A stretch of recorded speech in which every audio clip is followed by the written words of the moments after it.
Okay, நாங்கள் இன்றைக்கி சக்கரை பொங்கல் நல்ல மில்கியாக எப்படி செய்கிறேன்னு பார்க்க போகிறோம். ஓகே,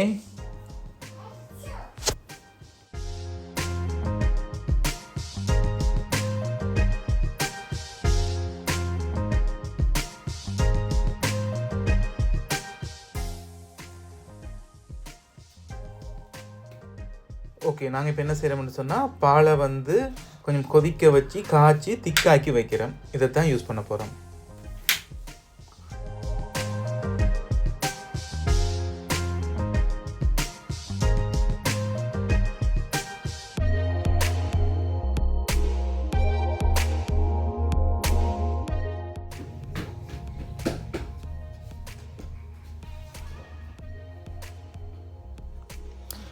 இது நாங்கள் ஏலக்காவை சீனியோட சேர்த்து கிரைண்டரில் ஒரு அடி.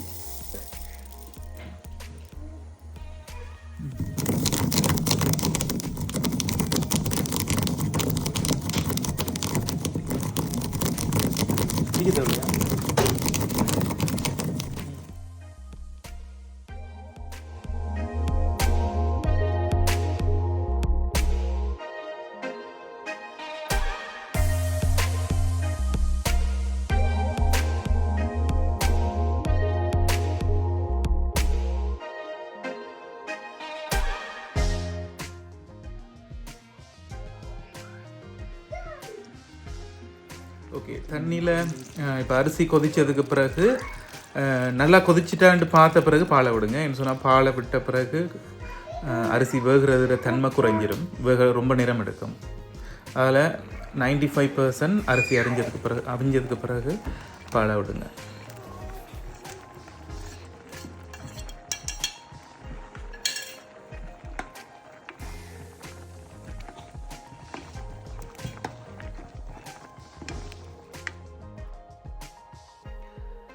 என்ன பொங்கலுக்குள்ளே என்ன ஆட்டிறைச்சி போடுற மாதிரி இருக்கும். ஆனால் இது பேரிச்சம்பழம் சூடான்லேருந்து சுட கொண்டு வந்தது. ஆனால் இது சுடாத பழமும் கூட. என்ன சொன்னால் நாங்கள் இதை மண்ணில் விடலை.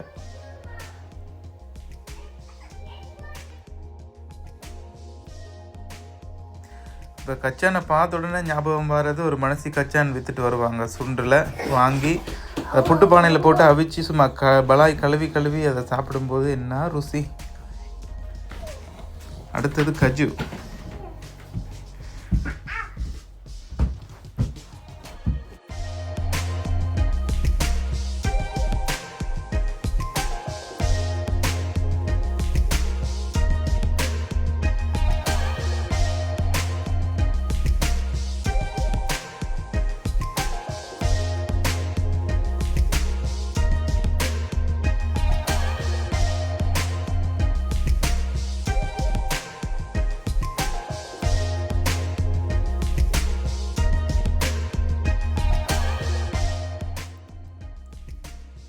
ஓகே, இதுக்கு ஃபைனல் டச்சிங் நெய்யை விடுறோம். இது பசு நெய். அப்படியே நெய்யை விட்டு ஒரு புரட்டல்.